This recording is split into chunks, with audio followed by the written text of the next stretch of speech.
والصلاة والسلام على سيد المرسلين أما بعد فأعوذ بالله من الشيطان الرجيم بسم الله الرحمن الرحيم قال الله تعالى في القرآن المجيد والفرقان الحميد فصل لربك وانحر صدق الله تعالى مولانا العظيم وبلغنا رسوله النبي الأمين الكريم ونحن على ذلك لمن الشاهدين والشاكرين والحمد لله رب العالمين۔ آج 14 جون سن 2024 7 ذوالحجۃ الحرام 1445 ہجری۔ آج کی گفتگو جس کی تمہید یوں سمجھ لیں کہ اللہ رب العالمین نے ہم پر جتنی عبادتیں لازم کی ان میں یقیناً بے شمار حکمتیں ہیں اور ہر عبادت کا اپنا فلسفہ ہے۔ فلسفہ اسلام بڑے بڑے ماہرین نے پیش کیا، ایسے ہی اسلام کے بنیادی ارکان، پھر بنیادی ارکان کے ساتھ ساتھ اسلام میں فرض کی گئی عبادتوں کے پس منظر میں کیا کیا حکمتیں ہیں، کیا اللہ رب العالمین کی وہ مشیت ہے کہ جو اس نے اپنے بندوں پر عبادتیں لازم کی ہیں۔ اللہ تبارک و تعالیٰ نے ارشاد فرمایا والبدنا، اور یہ وہ قربانی ہے کہ جسے اللہ رب العالمین نے تمہارے لیے جعلناہا لکم من شعائر اللہ، اللہ نے اپنی نشانیوں میں سے ایک نشانی بنایا ہے۔ لکم فیہا خیر، اس میں تمہارے لیے بھلائی ہے، بہتری ہے۔ فاذکروا اسم اللہ علیہا صواف فإذا وجبت جنوبها فكلوا منها وأطعموا القانع والمعتر كذلك سخرناها لكم لعلكم تشکرون، کہ جب تم اسے ذبح کرنے لگو تو اس پر اللہ کا نام لو، اور آگے مزید تفصیل بیان فرمائی۔ تو اس سے اشارہ ملتا ہے کہ یہ قربانی مسلمانوں کے لیے اللہ کی نشانیوں میں سے ایک نشانی بنائی گئی، اور یہ نشانی کیوں نہ ہو، یہ شعائر اسلام میں سے ہے۔ ہم تو سمجھتے ہیں کہ قربانی فقط ذبح کا نام ہے، جانور کا گلا کاٹ دیا، خون بہا دیا، گوشت کے حصے کر لیے، گوشت بانٹ دیا، لذیذ مزیدار پکوان،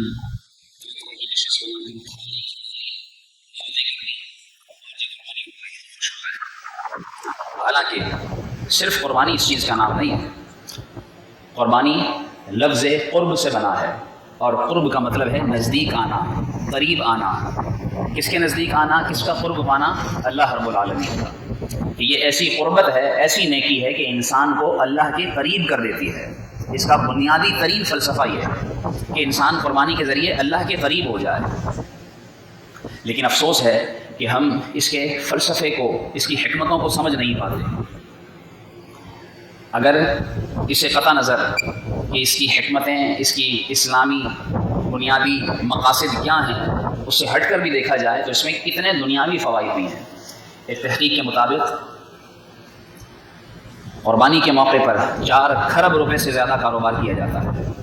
ارب نہیں، کھرب روپے، یعنی 400 ارب روپے، اور جس میں سے 23 ارب روپے تو قصاب، قصائی کماتے ہیں۔ 3 ارب چارے والے، جو جانوروں کو جو کچھ کھلایا جاتا ہے اس میں کماتے ہیں۔ ماہرین نے لکھا ہے کہ پاکستان میں پورے سال میں اگر کوئی سب سے بڑا کاروبار ہوتا ہے تو وہ قربانی کے موقع پر ہوتا ہے، اور کوئی موقع ایسا نہیں ہوتا جس پر اتنا بڑا کاروبار ہوتا ہو۔ کتنے لوگوں کو روزگار کے مواقع ملتے ہیں، جانوروں کی دیکھ بھال کرنے والے ملازمین مویشی منڈیوں تک اور پھر منڈیوں سے گھروں تک پہنچانے کے لیے ٹرانسپورٹرز کتنا کچھ کماتے ہیں۔ ان کے ذریعے ظاہر سی بات ہے کہ پیٹرول بھی خرچ ہوتا ہے، پیٹرول والے کماتے ہیں۔ پھر لکڑی کا کام بڑھ جاتا ہے، چارہ ڈالنے کے لیے لکڑی کے باکس ڈبے تیار ہوتے ہیں کہ جس میں جانور چارہ کھاتے ہیں، کھونٹے بنائے جاتے ہیں، لوہے کا کام بڑھ جاتا ہے، جگہ جگہ کھانے پینے کے اسٹالز لگائے جاتے ہیں تو کھانے پینے کا کام بڑھ جاتا ہے۔ اگر جانور بیمار ہو تو پھر ویٹرنری ڈاکٹرز کے ذریعے، یعنی پورے سال میں شاید کوئی کبھی، بلکہ پورے سال کیا شاید کوئی کبھی زندگی میں بھی جانور کے ڈاکٹر کا منہ نہ دیکھتا ہو، لیکن اگر اس کا جانور بیمار ہو جائے تو اسے اس ڈاکٹر کا منہ دیکھنا پڑتا ہے، تو ان کی کمائی بڑھتی ہے۔ پلاسٹک کا کام بڑھ جاتا ہے، کھجور کی چٹائیوں کا کام بڑھ جاتا ہے، اور یوں ایک اکنامکلی سرکولیشن آف ویلتھ کا جو ایک بنیادی اصول ہے، اس کے ذریعے دولت کی ایک ریل پیل ہوتی ہے، اور یوں جو ہے وہ پیسہ جیبوں سے نکل کر لوگوں کی جیبوں میں گھومتا ہے، اور اس طرح کئی ضرورت مندوں کی ضرورتیں پوری ہوتی ہیں۔ اور پھر اس کے ساتھ ساتھ غریبوں کو جو سارا سال شاید اپنا من چاہا جی بھر کر پیٹ بھر کر جو گوشت نہیں کھا پاتے، غریبوں کو گوشت میسر آتا ہے، ملکی خزانے کو فائدہ ہوتا ہے، ٹول ٹیکس جگہ جگہ بھرا جاتا ہے، ملکی معیشت مضبوط ہوتی ہے، پھر جانوروں کی کھالوں کے ذریعے پوری دنیا کے اندر چمڑا یہ ایکسپورٹ کیا جاتا ہے کہ جس کے ذریعے چمڑے کا کاروبار بڑی حد تک بڑھ جاتا ہے۔ اس کے ساتھ ساتھ آپس کے مسلمانوں کے معاملات بہتر ہوتے ہیں، مسلمان گھر سے باہر نکلتے ہیں، اور یوں آپس کے لین دین کے تعلقات مضبوط ہوتے چلے جاتے ہیں، مساجد کو مدارس کو فائدہ پہنچتا ہے۔ اور سب سے بڑھ کر یہ کہ اگر یہ جانور ذبح نہ کیے جائیں، لاکھوں جانور یہ ذبح نہ ہوں ہر سال اور یہ کھڑے رہ جائیں، تو یقیناً ہر ایک کے پاس جانور کی بہتات ہو جائے گی، جانور بڑھتے چلے جائیں گے ہر سال، اور اس طرح جانور اتنے کثیر ہو جائیں گے کہ ان کو سنبھالنا مشکل ہو جائے گا۔ تو ان کے ذبح کے ذریعے ان کی ایک حد تک یوں بظاہر کمی ہو جاتی ہے، اگرچہ اس سے اگلے سال اس سے دگنے اللہ رب العالمین کی رحمت سے جانور بھر جاتے ہیں، لیکن وہ اندازہ کیجئے کہ اگر جو ہر سال کٹ جاتا ہے جانور، وہ نہ کٹے تو کتنا جانور بڑھ جائے، تو کون کتنے جانوروں کو کتنا پالے گا۔ یہ تو اللہ کی شان ہے کہ وہ اپنی مخلوق کو سبھی کو رزق عطا فرماتا ہے۔ تو یہ قربانی کے موقع پر یہ بظاہر فوائد ہیں، لیکن اس کی جو دینی حکمتیں ہیں وہ جیسا کہ میں نے ذکر کیا کہ اس کا پہلا بنیادی ترین فلسفہ کہ مسلمان اللہ رب العالمین کے قریب ہو جائے۔ لیکن آج ہم اس فلسفے سے کتنا دور ہیں؟ لوگ قربانی کر لیتے ہیں، لیکن قربانی کر کے صرف گوشت حاصل کرنا ان کا مقصد ہوتا ہے کہ یہ گوشت کھائیں گے، گوشت کو جمع کر لیں گے، بانٹیں گے، لیکن اس سے بڑھ کر لوگوں کو دکھاوا کہ ہم قربانی کریں گے، لوگ دیکھیں گے کہ جی فلاں نے ایسا جانور ذبح کیا، وہ اللہ کے نزدیک ہونے کے بجائے اللہ رب العالمین سے دور ہو جاتا ہے۔ کیسے دور ہو جاتا ہے؟ کہ اس کے عمل میں اخلاص نہیں ہوتا، وہ واہ واہ چاہتا ہے قربانی کے ذریعے، حالانکہ قربانی کا فلسفہ یہ ہے کہ مسلمان قربانی کے ذریعے اخلاص کی دولت پائے، وہ جو بھی کام کرے صرف اللہ رب العالمین کے لیے کرے۔ لیکن آج دیکھیے لوگ قربانی کرتے ہیں اس لیے کہ وہ دولت مند ہے، اگر قربانی نہیں کرے گا تو لوگ کیا کہیں گے؟ تو لوگوں کو جب وہ دل میں لے آیا، لوگوں کی باتیں اس کے ذہن پر سوار ہو گئیں، تو اس کا اخلاص ختم ہو گیا، اور جب اخلاص ختم ہوا تو قربانی کا بنیادی فلسفہ کہ اخلاص کے ساتھ وہ اللہ کے قریب ہوتا وہ ختم ہو گیا۔ تو لوگ جانور تو ذبح کر رہے ہوتے ہیں، لیکن اللہ رب العالمین کے قرب سے بھی محروم ہو جاتے ہیں۔ حالانکہ اللہ رب العالمین نے قرآن مجید میں ارشاد فرمایا کہ تمہاری قربانی ہی کیا، تمہارا ہر عمل ان صلاتی و نسکی و محیای و مماتی للہ رب العالمین، تمہاری نماز بھی، تمہاری قربانی بھی، بلکہ تمہارا جینا مرنا یہ سب اللہ تعالیٰ کے لیے ہونا چاہیے۔ لیکن آج ہماری نمازیں، ہماری قربانیاں، ہمارا جینا، ہمارا سب کچھ لوگوں کو دکھانے کے لیے بن گیا ہے۔ تو یہ قربانی کے فلسفہ نہیں سمجھیں گے تو پھر قربانی کا فائدہ کیسے ہوگا؟ رسول اللہ صلی اللہ علیہ وسلم سے کسی صحابی نے سوال کیا، یا رسول اللہ، کوئی شخص ثواب کی نیت سے اور شہرت کی نیت سے، واہ واہ ہو، دکھاوا چاہنے کی نیت سے کوئی شخص جنگ میں، جہاد میں شریک ہوتا ہے تو اس کو کیا ملے گا؟ آپ صلی اللہ علیہ وسلم نے ارشاد فرمایا لا شیء لہ، نہ اس کو ثواب ملے گا، نہ اس کو کوئی اس کے عمل کا بدلہ ملے گا۔ آپ صلی اللہ علیہ وسلم سے 3 مرتبہ یہ سوال دہرایا گیا تو آپ صلی اللہ علیہ وآلہ وسلم نے ارشاد فرمایا ان اللہ لا يقبل من العمل الا ما كان له خالصا وابتغي به وجهه، اللہ صرف وہی عمل قبول کرتا ہے جو صرف اللہ کے لیے کیا گیا ہو، اس کی رضا چاہنے کے لیے کیا گیا ہو۔ اگر یہ مقصد نہ ہو، جیسے قربانی کہ اگر گوشت چاہیے، اگر یہ مقصد ہو کہ لوگ دیکھیں گے، لوگ واہ واہ کریں گے، میرا چرچا ہوگا، پھر یہ عمل، اس پر ثواب، اس کے ذریعے اس کا فلسفہ قرب الہی بھول جائے، تو یہ انسان بھول جائے کہ پھر اس کو اللہ کا قرب نصیب ہوگا۔ اسی طریقے سے قربانی کا دوسرا فلسفہ علماء لکھتے ہیں کہ تقویٰ پرہیزگاری، کہ اس کے دل میں نیکی کا شوق آ جائے اور وہ گناہ سے دور ہو جائے، کیونکہ اللہ رب العالمین نے ارشاد فرمایا ہے لن ینال اللہ لحومها ولا دماؤها، کہ اللہ کو تمہاری قربانیاں کا گوشت، خون یہ اللہ تعالیٰ تک تھوڑی پہنچتا ہے، ولکن ینالہ التقویٰ منکم، تمہارے دلوں میں جو تقویٰ پرہیزگاری ہے یہ اللہ تعالیٰ تک جاتا ہے۔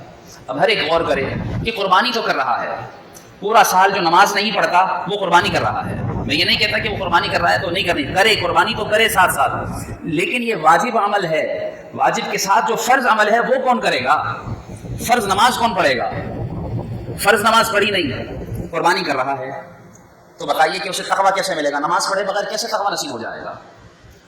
پورا سال جو نماز نہیں پڑھتا، وہ روزے رکھ رہا ہے، وہ قربانی کر رہا ہے، وہ عمرے کو جا رہا ہے، وہ حج کرنے کی کوشش کر رہا ہے، بنیادی ترین فرض نماز ہے، 5 وقت کی نماز نہیں پڑھ رہا، کیسے اسے تقویٰ ملے گا؟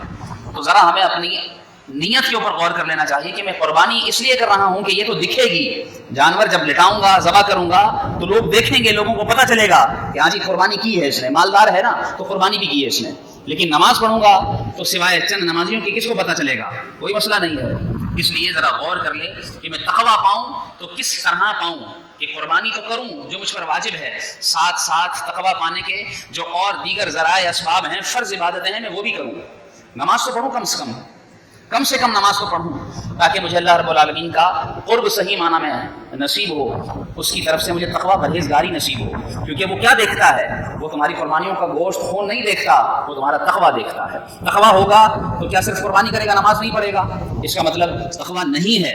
تقویٰ ہوتا تو نماز بھی پڑھتا۔ تو جب تقویٰ نصیب نہیں ہو رہا تو آپ دیکھیے بنیادی ترین عبادتوں کا مقصد ہی تقویٰ بیان کیا گیا ہے۔ قربانی کا مقصد تقویٰ، روزوں کا مقصد بھی اللہ تعالیٰ نے تم پر روزے فرض فرمائے لعلکم تتقون، تاکہ تم متقی پرہیزگار بن جاؤ۔ نماز کا مقصد بھی ان الصلاۃ تنہی عن الفحشاء والمنکر، کہ نماز بے حیائی بری باتوں سے روکتی ہے۔ بری باتوں سے روکنا، بے حیائی سے روکنا کیا ہے؟ تقویٰ ہی تو ہے۔ تو یہ ساری چیزیں جو تقوی کے گرد گھومتی ہیں، اور انسان قربانی کرے متقی نہ بنے تو پھر وہ سوچ لے کہ اس کی قربانی کہاں تک پہنچے گی اور اس کو کتنا اس کا اجر نصیب ہوگا۔ اس لیے ہمیں اس کا یہ مقصد بھی پانے کی کوشش کرنی چاہیے۔ اس کے ساتھ ساتھ قربانی کا ایک بنیادی فلسفہ ملت ابراہیمی، سیرت ابراہیمی، اسوہ ابراہیمی کی اتباع کرنا بھی ہے۔ حیات ابراہیمی کا لب لباب علماء یہی بیان کرتے ہیں کہ بنا کسی نفع و نقصان کا اندازہ لگائے، بغیر چوں چرا کیے، صرف اللہ کے حکم پر لبیک کہے، چاہے پھر بیٹا ہی قربان کو نہ کرنا پڑے۔ جانور تو بہت دوسری بات کی بات ہے، بیٹا بھی قربان کرنا پڑتا۔ تو ابراہیم علیہ السلام نے تو خواب ہی دیکھا تھا کہ بیٹے کو قربان کرنا ہے، پھر نہیں سوچا کہ یہ بیٹا بڑی منتوں مرادوں سے ملا ہے، 90 سال کی عمر میں نصیب ہوا ہے، لیکن اللہ کا حکم تھا، چل پڑے، آنکھ بند کی کہ یا اللہ تیرا حکم ہے۔ اسی بیٹے کو جب دودھ پیتا بچہ تھا چھوڑنا پڑا بیابان، جہاں نہ پانی نہ کھانا نہ کوئی حفاظت کا ذریعہ، بیوی بیٹے کو چھوڑ دیا ایسی جگہ پر، کیوں؟ اللہ کا حکم تھا۔ تو ملت ابراہیمی، ابراہیم علیہ السلام کی سیرت، آپ کا اسوہ جو قرآن کریم میں اللہ نے بیان فرمایا ہے، قد کانت لکم اسوۃ حسنۃ فی ابراہیم، تمہارے لیے تو اسوہ حسنہ ہے ابراہیم علیہ السلام کی سیرت میں، تو تم اس کی پیروی کرو، اس قربانی کے ذریعے ان کی ملت کو سمجھو، ان کے طریقے کو سمجھو، اور سب کچھ بغیر سوچے سمجھے اللہ کی خاطر قربان کر دینا، یہ ابراہیم علیہ السلام کا طریقہ ہے۔ تو تم کچھ سوچے سمجھے بغیر صرف اللہ کے حکم پر لبیک کہو، پھر تمہاری دنیا سے بے رغبتی ہو اللہ کی خاطر۔ تقویٰ، دعوت اللہ، ہجرت کرنا، ضیافت کرنا، توکل کرنا، بردباری کرنا، عبادت، تضرع، خشوع خضوع، دعا، صبر و ایثار، عزم، ہمت، دین پر استقامت، یہ سارے ابراہیمی طریقے ہیں۔ اور یہ قربانی ہمیں اسی کا درس دیتی ہے کہ ہم ابراہیم علیہ السلام کی سیرت پر عمل کریں۔ تو ابراہیم علیہ السلام کی سیرت پر عمل کرنا یہ قربانی کا یہ بھی ایک بنیادی فلسفہ ہے کہ آپ ہی کی سیرت اس قربانی کا درس دیتی ہے کہ وہاں سے شروع ہوئی نا، پھر رسول اللہ صلی اللہ علیہ وآلہ وسلم کی سنت ساتھ جڑ جاتی ہے کہ جہاں سنت ابراہیمی کی پیروی ہے وہیں سنت رسول کی پیروی بھی ہے۔ قرآن کریم میں اللہ تعالیٰ نے حکم ارشاد فرمایا رسول اللہ صلی اللہ علیہ وآلہ وسلم کو، فصلی لربک، دیکھیے پیچھے ذکر کیا کہ نماز پڑھ اپنے رب کے لیے، ونحر، اور قربانی کر۔ لوگ قربانی کر رہے ہیں، نماز چھوڑ دی ہے۔ اور جیسا کہ میں نے ذکر کیا تھا کہ لوگ مستحب عمل کو بھی اتنی ترجیح دے دیتے ہیں کہ جی ان 10 دنوں میں بال نہ کاٹیں، ناخن نہ کاٹیں، اس پر بھی لوگ عمل کر رہے ہوتے ہیں کہ تاکہ قربانی پوری ہو جائے۔ تو بھائی جو نماز فرض چھوڑ دی وہ چھوڑ کر نماز ہو جائے گی، وہ چھوڑ کر قربانی ہو جائے گی؟ ناخن نہ کاٹنے سے قربانی نہیں ہوگی، یا ناخن کاٹ لیے تو قربانی نہیں ہوگی۔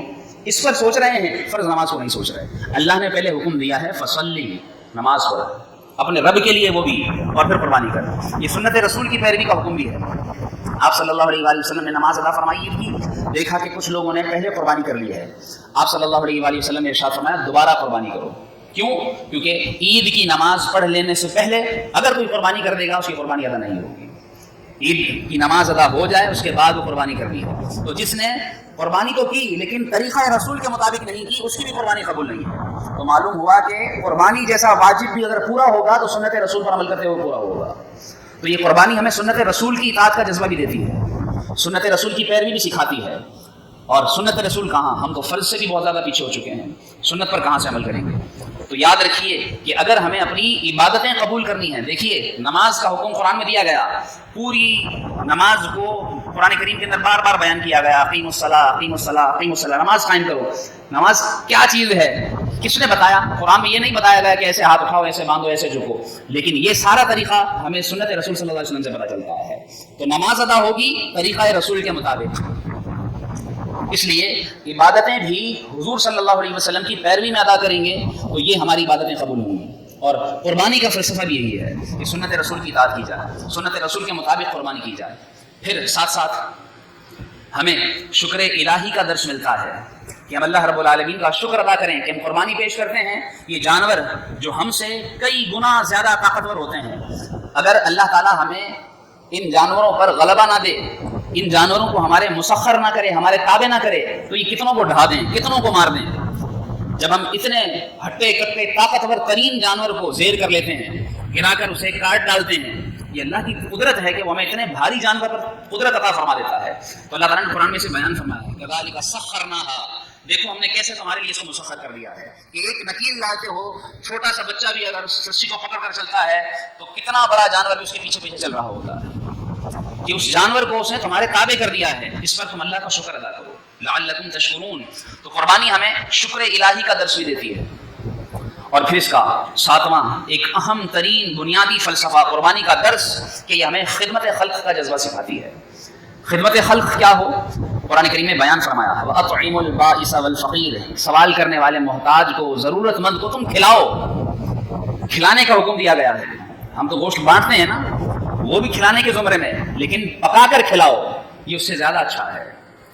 اور لوگ تو پکا کر کھلانا کہاں، گوشت دینا کہاں۔ ایک تحریر میں نے پڑھا کہ کسی شخص نے کہا اپنی بچی سے، یعنی بلکہ بیٹی نے کہا کہ بابا جان کیا اس دفعہ ہم قربانی کریں گے؟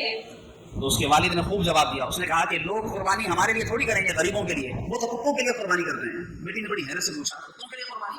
اس نے کہا ہاں، کہ میں نے دیکھا ہے کہ جب گوشت رکھ کر ان کے پاس سڑ جاتا ہے تو وہ سڑا ہوا گوشت وہ کتوں کو کھلا رہے ہوتے ہیں۔ تو وہ قربانی کا گوشت وہ ہمارے لیے نہیں ہوتا، وہ کتوں کے لیے ہوتا ہے جو خراب ہو کر کتوں کو کھلایا جاتا ہے۔ ایسا بھی لوگ کرتے ہیں کہ بجائے اس کو کھلانے کے، بھائی جو قربانی کر رہا ہے، جو قربانی کا صاحب حیثیت ہوتے ہوئے، جو جس کی استطاعت ہے، جو قربانی کرنے کی حیثیت رکھتا ہے، جو ہزاروں کا لاکھوں کا جانور ہے، تو کیا وہ چند 100 روپے کا گوشت خرید کر کھا نہیں سکتا پورے سال یا پورے مہینے؟ لیکن وہ جمع کر کے رکھتا ہے۔ ایک مہینے بعد محرم الحرام میں بھی وہ گوشت جو ہے وہ محرم الحرام کے کھچڑے میں، جس کو ہم حلیم کہتے ہیں، اس میں بھی استعمال ہو رہا ہوتا ہے۔ تو اتنا عرصے تک گوشت کو رکھنے کی، میں یہ نہیں کہتا کہ شرعاً ممانعت ہے، رکھ سکتے ہیں، پورا سال رکھ سکتے ہیں، لیکن یہ قربانی کا مقصد ہے گوشت غریبوں تک پہنچے، کیونکہ وہ نہیں کھا سکتے۔ تم تو جب قربانی کر سکتے ہو تو گوشت خرید کر بھی کھا سکتے ہو۔ تو اس کا مقصد یہ ہونا چاہیے کہ ہم اس طریقے کو مد نظر رکھیں جو رسول اللہ صلی اللہ علیہ وسلم نے بیان فرمایا۔ آپ صلی اللہ علیہ وسلم نے کچھ خانہ بدوشوں کو دیکھا تو آپ صلی اللہ علیہ وآلہ وسلم نے ارشاد فرمایا کہ گوشت کو بچا کر رکھنا، اور جب ان خانہ بدوشوں کی ضرورت پوری ہو گئی تو پھر آپ صلی اللہ علیہ وسلم نے ارشاد فرمایا 3 دن سے زیادہ گوشت نہ رکھنا۔ فرمایا صدقہ کرو یا جمع کرو اتنا جتنا ضرورت کا ہو، یا پھر کھاؤ۔ اور آپ صلی اللہ علیہ وآلہ وسلم نے یوں قربانی کا بنیادی مقصد بیان فرما دیا۔ تو اس لیے ہمیں چاہیے کہ قربانی کے گوشت کے طریقے سے حصے کر کے جتنا اپنی ضرورت ہو اتنا، اور پھر رشتہ داروں کے لیے حسن سلوک کی نیت سے، صلہ رحمی کی نیت سے ان میں تقسیم کریں اور غربا کو پہنچائیں، اور زیادہ سے زیادہ تقسیم کریں۔ تو انشاءاللہ آپ دیکھیں گے کہ آپ کی قربانی یوں قبول ہوگی کہ آپ کے اندر غریبوں، مسکینوں، محتاجوں، فقیروں، ضرورت مندوں کی مدد کا احساس پیدا ہوگا۔ اور یہی احساس ہے جو بنیادی ترین مقصد قربانی کے مقاصد میں سے ہے، جو ہمیں ضرورت مندوں کے ساتھ حسن سلوک کا جذبہ سکھاتی ہے۔ اور پھر آخر میں یہ عرض کروں گا کہ جب ہم قربانی کریں تو قربانی کرتے ہوئے جس طرح جانور کے گلے پر چھری پھیرتے ہیں تو اس کے گلے پر چھری چلائیں، ساتھ ہی اس وقت کاش کہ ہم اپنے نفس پر بھی چھری چلائیں، اپنے نفس کو بھی ماریں، اور یہ نیت کریں کہ یا رب العالمین آج تیری رضا کی خاطر اس جانور کو قربان کیا ہے، کل کو اگر مجھے تیری رضا کی خاطر خود کو بھی قربان کرنا پڑا تو میں قربان کروں گا۔ لیکن یہ نیت تب سمجھ میں آئے گی کہ جو اپنی جان کو قربان کرنے کی نیت تو کرے، جیسے ہم لوگ نعرے لگاتے ہیں غلامی رسول میں موت بھی قبول ہے، لیکن جو قربانی کے جانور کو ذبح کرتے ہوئے اپنے آپ کو قربان کرنے کی نیت کرے اور غلامی رسول میں موت کو قبول کرے لیکن نماز نہ پڑھ سکے، تو پھر وہ سوچ لے کہ وہ کہہ کیا رہا ہے اور کر کیا رہا ہے۔ اس کی نیت کیا ہے، اس کا عمل کیا ہے، اس کا قول کیا ہے، اس کا فعل کیا ہے. تو اس لیے نماز کی سب سے پہلے پابندی یہ انتہائی ضروری ہے. اس لیے یہ بنیادی مقصد میں نے قربانی کی اس لیے ذکر کی ہے تاکہ ہم سمجھیں کہ تقویٰ پرہیزگاری نصیب ہو، اخلاص نصیب ہو، اللہ کا قرب نصیب ہو، ہم شکر الہی کریں، سنت الہی، سنت رسول صلی اللہ علیہ وسلم کی پیروی کریں، سنت ابراہیمی کی پیروی کریں، اور یوں ہم اللہ رب العالمین کی بارگاہ میں اچھی نیت سے قربانیاں پیش کریں تاکہ ہمیں قربانی کا مقصد حاصل ہو. اللہ تعالی ہم سب کو عمل کرنے کی توفیق عطا فرمائے، دوسروں تک پہنچانے کی سعادت عطا فرمائے. وہ لطف زندگی پایا نہیں کرتے یادیں، مصطفیٰ سے دل کو بہلایا نہیں کرتے